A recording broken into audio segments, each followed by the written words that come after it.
श्री कृष्ण से जुड़े 4 विवाद जानकर रह जाएंगे हैरान।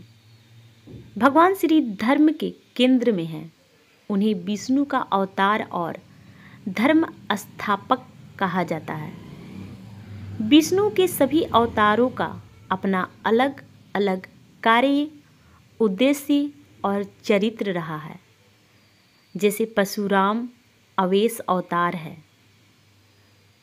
तो श्री राम मर्यादा पुरुषोत्तम अवतार। इसी तरह श्री कृष्ण को पूर्वावतार कहा गया है। इस अवतार के साथ कई विवाद भी जुड़े होने का दावा किया जाता रहा है।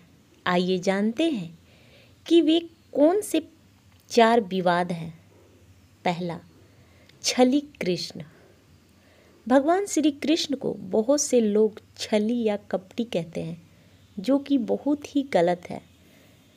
राजनीतिक और युद्ध में कूटनीति का सहारा लेना छल नहीं होता। छल का अर्थ होता है धोखा। चाणक्य का एक वाक्य है कि यदि अच्छे उद्देश्य के लिए गलत मार्ग का चयन किया जाए तो यह अनुचित नहीं होगा। मार्ग जैसा भी हो, लेकिन उद्देश्य सत्य और धर्म की जीत के लिए ही होना चाहिए। दरअसल छल और भेद नीति में बहुत फर्क होता है। छल एक धोखा है, जबकि भेद एक युक्ति है। जब युद्ध में सारे नियम तोड़कर कौरव पक्ष ने भगवान श्री कृष्ण के भांजे अभिमन्यु को घेर कर वार किया, एक साथ 4 वार कर मार दिया, तो भगवान श्री कृष्ण को भी नियम तोड़ने का अधिकार ही मिल गया।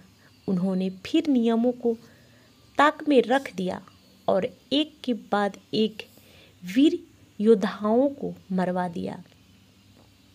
पहले जयद्रथ को युक्तिपूर्वक मारा गया, फिर भीष्म, द्रोण और फिर कर्ण को मारा गया। चूंकि श्री कृष्ण भविष्य जानते थे, इसलिए उन्होंने भविष्य को बदलने के लिए पहले दुर्योधन के शरीर को ब्रज के समान न होने दिया। कर्ण के कवच और कुंडल हथिया लिए और बार्बरिक का शीश दान में मांग लिया। यदि वे यह कार्य नहीं करते तो युद्ध जीतना मुश्किल होता। दूसरा, क्या श्री कृष्ण रसिक थे? विरोधी लोग कहते हैं कि श्री कृष्ण मन चले थे। दरअसल श्री कृष्ण के जीवन को नहीं जानने वाले ही ऐसा कहते हैं। श्री कृष्ण की ऐसी छवि भक्ति और रीतिकाल के कवियों ने बनाई थी। भगवान श्री कृष्ण का जन्म होते ही उन्हें अपने माता पिता से दूर गोकुल में यशोदा और नंद बाबा के घर रहना पड़ा, जहां उन्हें ढूंढते हुए कंस की सेना पहुंच गई। तब गोकुल से श्री कृष्ण को नंदगांव से ले जाना पड़ा। नंदगांव में भी कंस के खतरे के चलते ही नंद बाबा कृष्ण को लेकर वहां से दूसरे गांव वृंदावन चले गए थे। नंद मथुरा के आसपास गोकुल और नंदगांव में रहने वाले आभीर गोपों की मुखिया थे। यहीं पर वासुदेव की दूसरी पत्नी रोहिणी ने बलराम को जन्म दिया था। मथुरा से गोकुल की दूरी महज 12 किलोमीटर है। वृंदावन मथुरा से 14 किलोमीटर दूरी है। श्री भगवत और विष्णु पुराण के अनुसार कंस के अत्याचार से बचने के लिए नंद जी कुटुंबियों और सजातियों के साथ नंदगांव से वृंदावन में आकर बस गए थे, जहां बरसाने के लोग भी थे। मान्यता है कि यहीं पर वृंदावन में श्री कृष्ण और राधा एक घाट पर युगल स्नान करते थे। इससे पहले श्री कृष्ण की राधा से मुलाकात गोकुल के पास साकेत तीर्थ पर हुई थी। इसके बाद अंतिम मुलाकात उनकी द्वारिका में हुई थी। वृंदावन में ही श्री कृष्ण और गोपियां आँख मिचौली का खेल खेलते थे। यहीं पर श्री कृष्ण और उनके सभी सखा और सखियां मिलकर रासलीला अर्थात होली आदि 30 त्योहारों पर नृत्य उत्सव का आयोजन करते थे। यहाँ पर यमुना घाट के प्रत्येक घाट से भगवान कृष्ण की कथा जुड़ी हुई है। उस वक्त कृष्ण 7 साल के थे और राधे 12 साल की। उनके साथ उन्हीं की उम्र के बच्चे की एक बड़ी टोली रहा करती थी, जो कि गांव की गलियों में धमाचौकड़ी मचाया करती थी। बच्चों की इस धमाचौकड़ी को पुराणों और बाद में भक्ति काल के कवियों ने प्रेम लीला में बदल दिया। 11 वर्ष की अवस्था में श्री कृष्ण मथुरा चले गए थे और वहां उन्होंने कंस का वध कर दिया, जिसके चलते मगध और भारत का सबसे शक्तिशाली सम्राट उनकी जान का दुश्मन बन गया, क्योंकि कंस उसका दामाद था। अब सोचिए, उसके बाद तो श्री कृष्ण कई वर्षों तक जरासंध से लड़ते भागते रहे।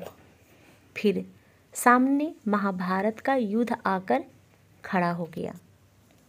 ऐसे में रासलीला कैसे और कब की होगी?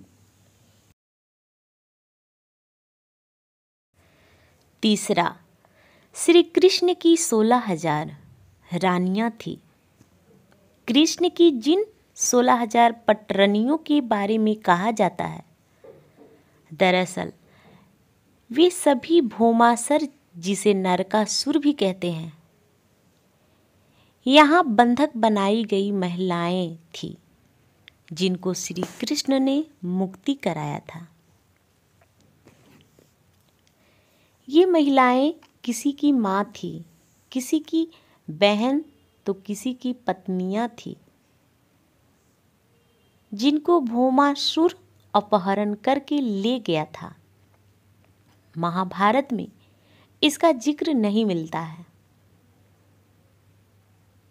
कि श्री कृष्ण की राधा नामक प्रेमिका थी और उनकी 16,000 पटरानियां थी। दरअसल पुराणों के अनुसार ये सभी अपहरण रानियां थी या फिर भय के कारण उपहार में दी गई थी और किसी और माध्यम से उस कारागार में लाई गई थी। वे सभी भौमासुर के द्वारा पीड़ित थी, दुखी थी, अपमानित थी, लांछित थी और कलंकित थी। सामाजिक मान्यताओं के चलते भौमासुर द्वारा बंधक बनाकर रखी गई इन नारियों को कोई भी अपनाने को तैयार नहीं था। तब अंत में श्री कृष्ण ने सभी को आश्रय दिया। ऐसी स्थिति में उन सभी कन्याओं ने श्री कृष्ण को ही अपना सब कुछ मानते हुए उन्हें पति रूप में स्वीकार किया। लेकिन श्री कृष्ण उन्हें इस तरह का नहीं मानते थे। उन सभी को श्री कृष्ण अपने साथ द्वारिकापुरी ले आए। वहाँ वे सभी महिलाएं स्वतंत्र पूर्वक अपनी इच्छा अनुसार सम्मान पूर्वक द्वारका में रहती थी। महल में नहीं, वे सभी वहाँ भजन कीर्तन ईश्वर भक्ति आदि करके सुखपूर्वक रहती थी। उन्हें वहाँ किसी भी पुरुष से विवाह करने की अनुमति थी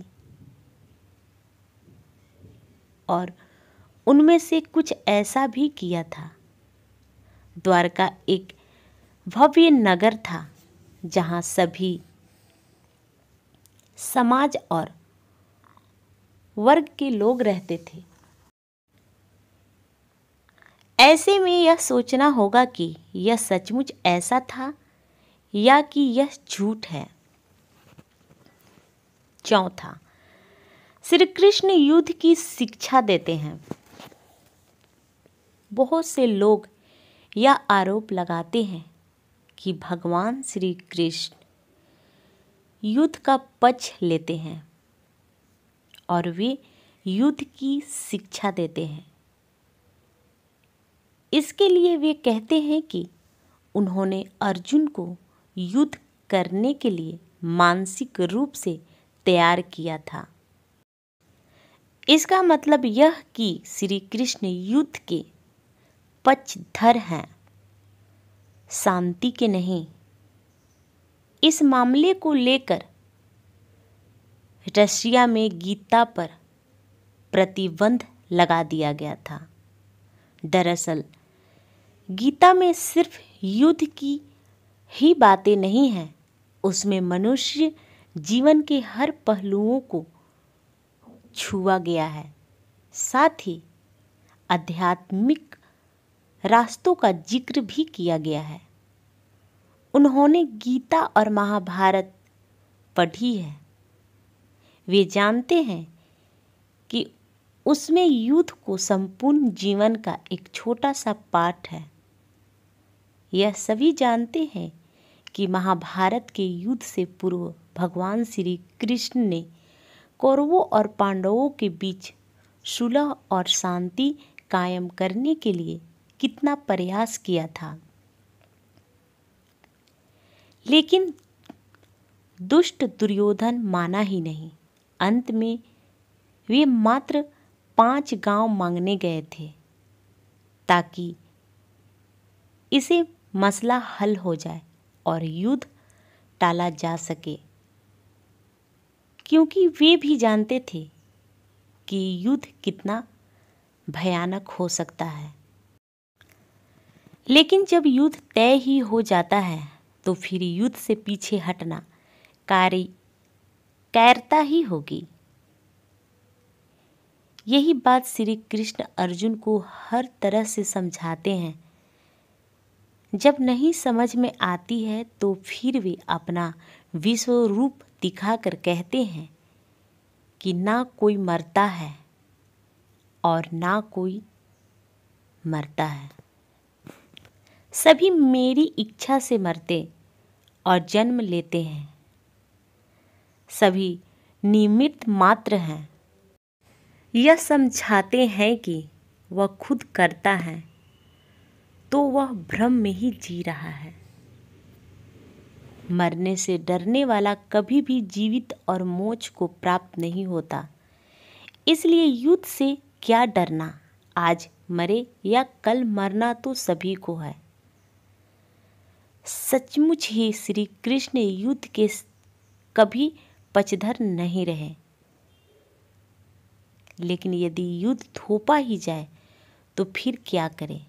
दोस्तों, मेरी वीडियो आप सभी को पसंद आ रही हो तो प्लीज़ मेरे चैनल को लाइक करें, सब्सक्राइब करें और बेल आइकन दबाना बिल्कुल भी ना भूलें ताकि मेरी आने वाली वीडियो का नोटिफिकेशन आप तक पहुंच पाए। धन्यवाद दोस्तों।